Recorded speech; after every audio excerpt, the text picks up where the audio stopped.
our survey work, maybe. And we are already determining that we need to find the point whose RL is, say for example, 99 or 98 or 110, whatever. We will first decide the RL of the contour line that we need to draw on the map. And then we will find out the points in the ground that are having the same RL, like this maybe.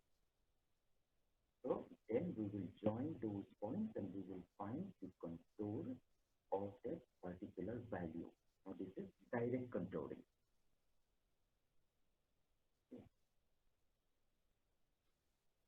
This method is direct. So here we first decide the value of the contour line. We know that contour lines are having the same RL. So we will first decide what is the RL of that contour line, and then we will find out the points on the ground that are having the value. Contouring, what happens? We are at a location and we are drawing some lines or directions. Okay, along this way, we will find out the RL of different points. So we will go along these directions at particular interval and we will find out their RL, their values. Say this is 90, this is 100, these are their RL, this is maybe again 95.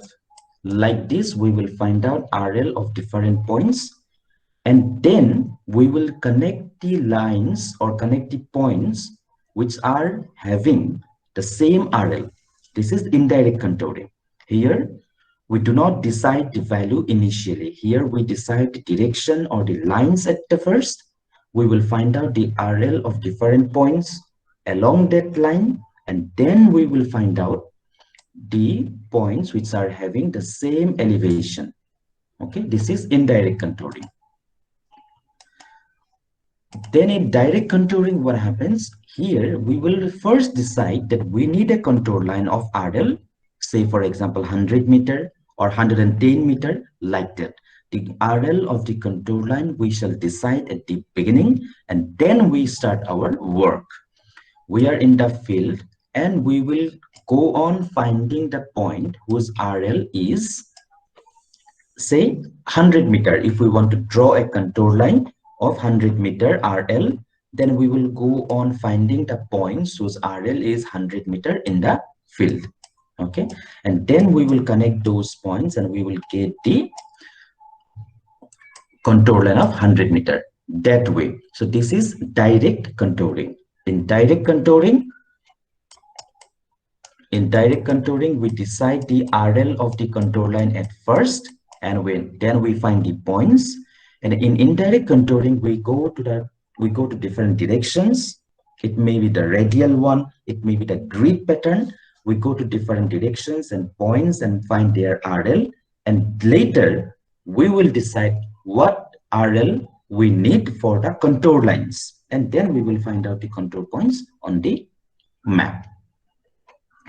So this is the basic difference between direct and indirect contouring. Okay, the other, what are the uses? Please see the uses of contouring map. We have already talked about it, so I will not go again and again. Then after contouring is done, we have some computation of area, etc. These things like 1 hectare, 1 acre, these are constant for every area. Okay, these are universal, but the bigha, kotha, lesa, those type of system of measurement, the land measurement is not uniform across the states. So you please try to find out what is the prevalent method of land measurement in your state.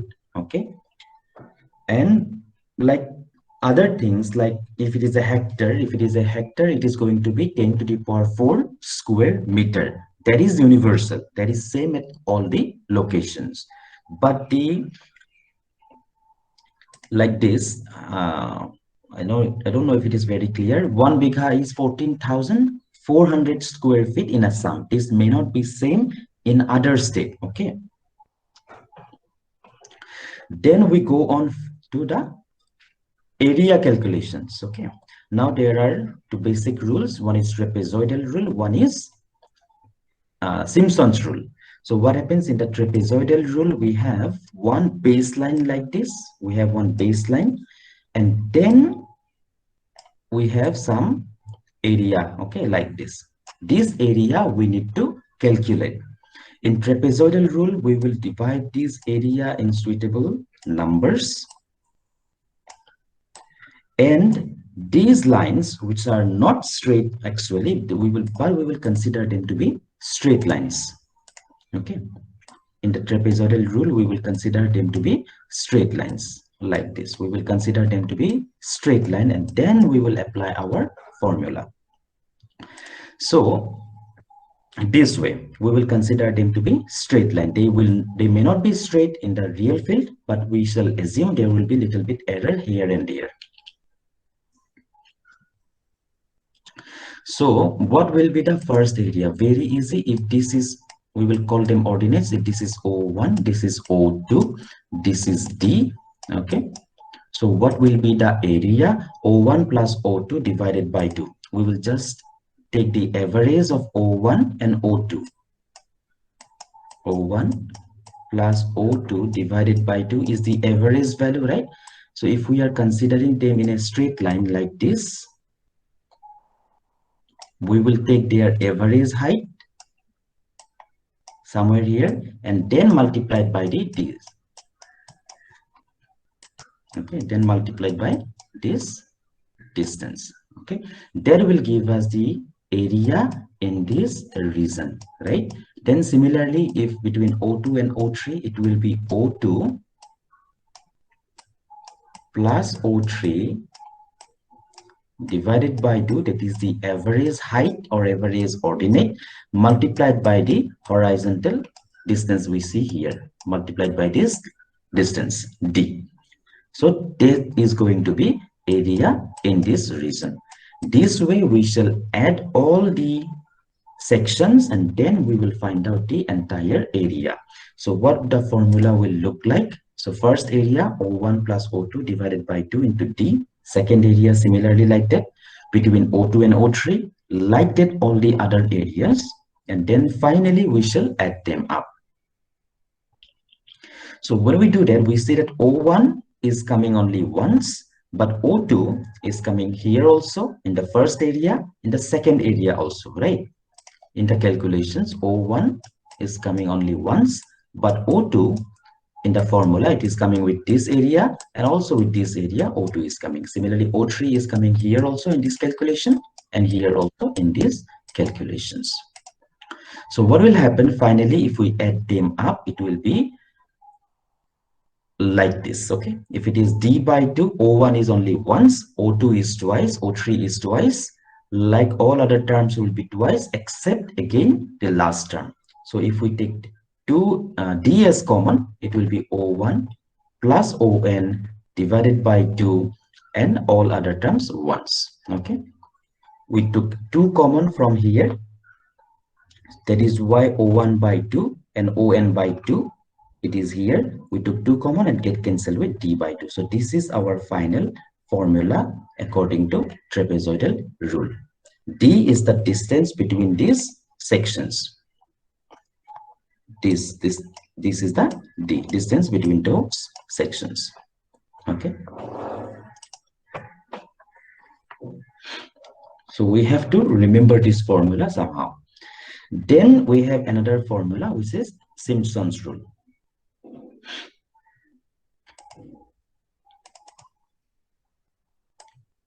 Okay, now in this trapezoidal one, what we considered these to be a straight line, and then we did our calculation. In the trapezoidal one, it was a straight line. In the Simpsons one, it will be a parabolic one.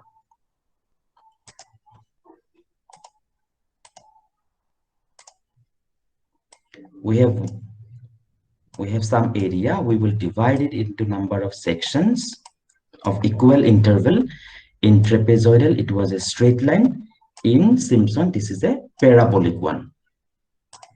So what will happen? This area plus the upper parabolic area. So these two we shall have to add.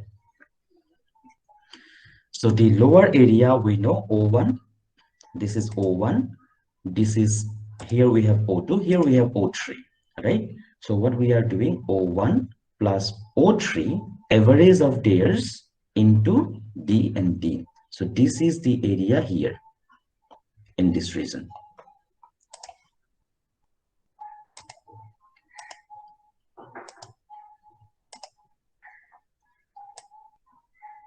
It's like this, right?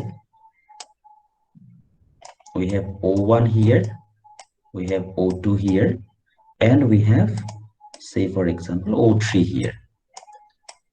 So if we join them by a straight line, this is the area. First we are finding out this area. What is this area? O1 plus O3 divided by 2, that is the average height, multiplied by the distance, 2D.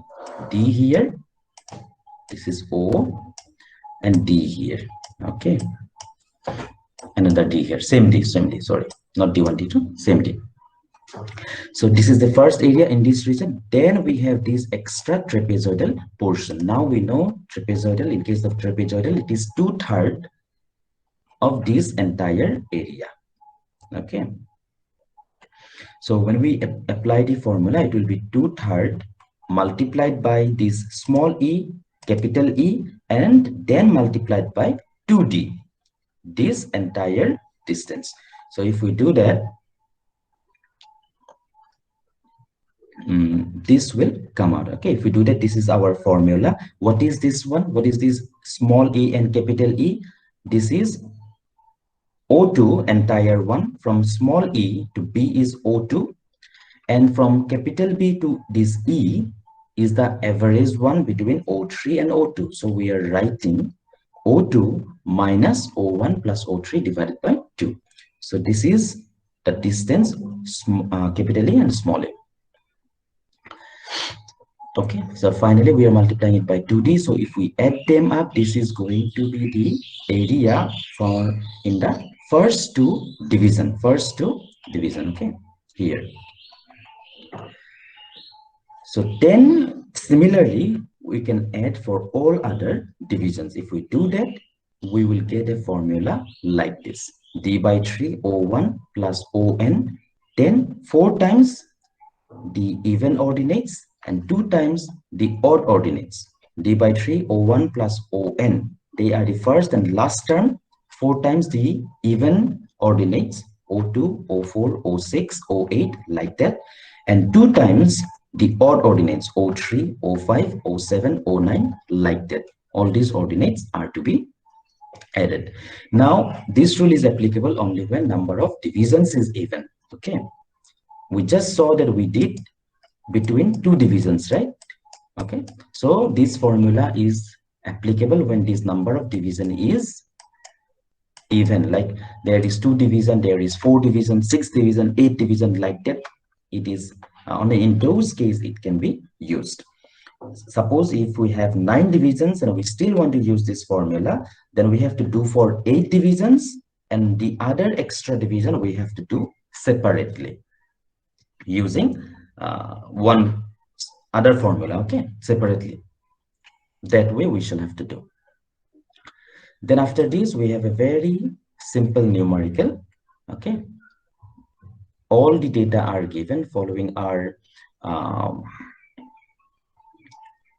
20-meter interval. From 20-meter interval, there is a baseline like this. Like this, there is a baseline, and then at 20-meter interval, we are taking values. This is O1, this is O2, this is O3. All are at 20-meter interval like this. So all the data are given: 6 meter, 12 meter, 16 meters. These are these O1, O2, O3, right? That way. Therefore, we have to calculate the area based on Simpson's rule and trapezoidal rule. Okay, the formulas we have, we just have to put it in the formulas and find out the area. Okay, so I will share the note with you. You please try to find out the area using the simple formulas.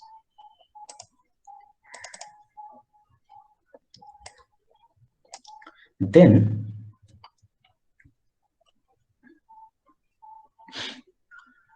uh, just like area, we may have to calculate volume also. So how what to do in calculations of volumes? For the calculation of volume, again we have two more formulas: trapezoidal formula and prismoidal formula.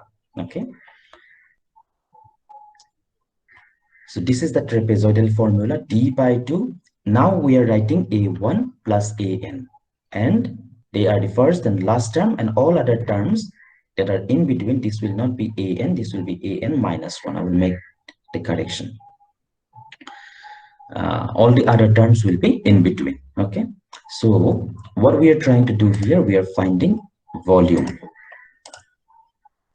Initially it was area, we were looking at a 2D from the top. Now we need to find area, we need to find volume. Like this, if we have, okay, this may be a road embankment, for example. So here it will again divide it into suitable number of divisions.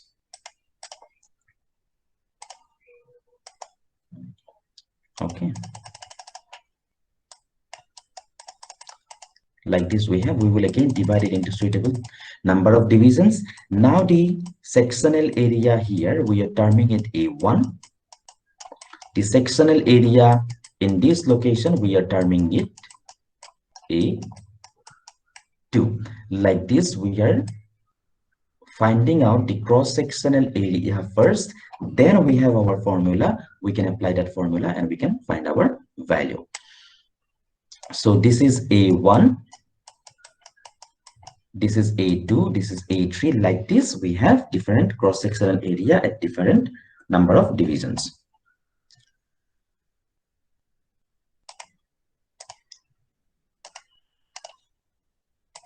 Now, looking from this side, if we have an embankment like this, what will be the cross-sectional area here? Okay, so we can divide it this way. We have a rectangle here and we have two triangles here, right? So if we are given this width, say for example b, if we are given this height, say for example h, so b into h is this area, and these two extra triangle, what is the area of triangle? Half into base into height. So height we know h, right? What will be the base? This much we have to be given, or we have to be told what is the slope here. Okay, now if it is told that the slope is 2:1, that means we have to understand that the horizontal one is first provided, then the vertical one. It will always be 2 horizontal is to 1 vertical, like this, or 1.5 horizontal is to 1 vertical. We have to remember that the horizontal value is always provided first. Okay, so if it is like this, say for example 2:1, that means, sorry, my diagram is not wrong. If it is like, say for example, so this is 2 meter, this is 1 meter, that way. Now we know the height is h, so what will be this one? 2h, right? So for this case, for finding out the formulas, let's say the slope is s:1. Okay, the s can be anything. It can be 2, it can be 1, it can be 1.5, it can be 1.8, it can be anything. So if it is s:1, so for h vertical distance, s into h will be the horizontal distance. Okay, so the area of the triangle will be half base into height, so half into s into h into h. Okay, this is our base, this is our height, half into base into height. So what it becomes, half into s h square. but we have two triangles, therefore we will multiply it by 2. So 2 gets cancelled, and what will be our formula? B into H plus S H square. Okay, so this will be the formula for finding out the cross-sectional area in this region. B is this width, H is the height here, as H is the height here. Then S is the slope, S is to 1, and then we have this formula. So we can find out A1, A2 like this. This may be the A1 if we are doing the calculation at the first division. Okay, so that way we will find out A1, A2, A3, all these values, and then for finding out the volume, we have this formula, trapezoidal formula, and then we have this formula, the prismoidal formula. In this prismoidal formula, again, what will happen? A1, A2 are the first and last terms. The even terms, A2, A4, A6, they are to be multiplied with 4, and the odd terms, A3, A5, A7 are to be multiplied with 2. Okay, like this. So we have a numerical here.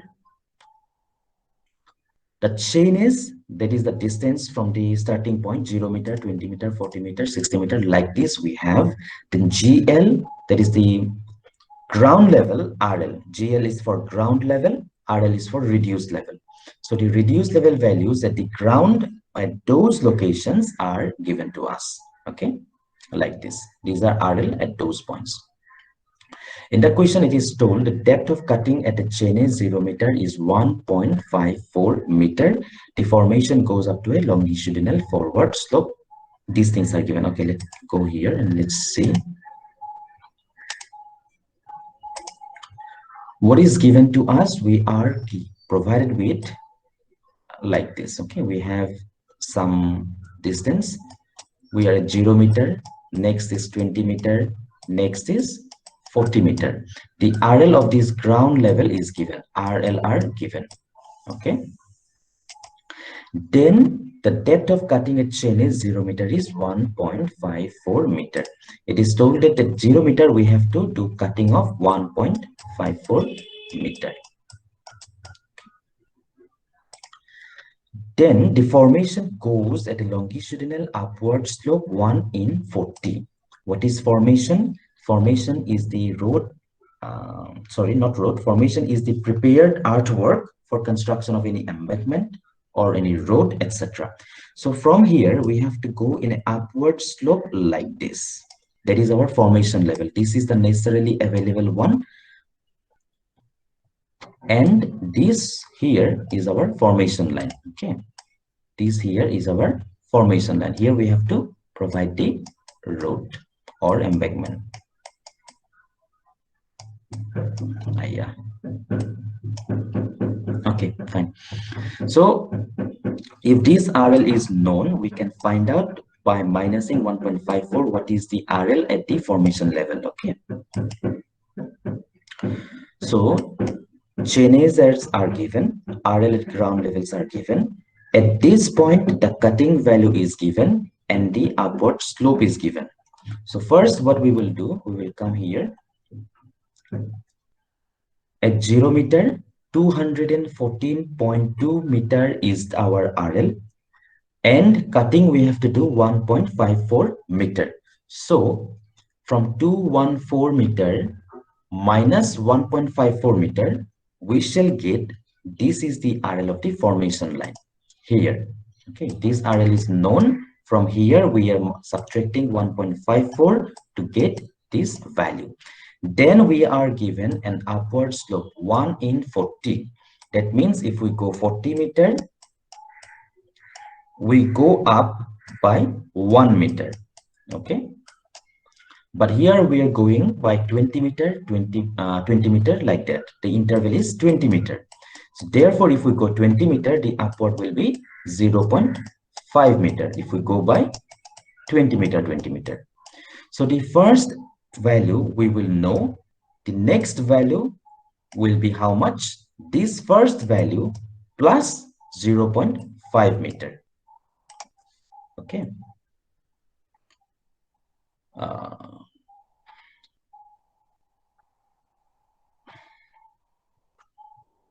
The first value was ground level 214.2 meter. The RL at the formation will be 214.2 minus 1.54. So this will be the RL at the formation level. And then all the other values we can find out. How? 212.66 plus 0.5, because we saw that there is an upward slope of 1 in 40.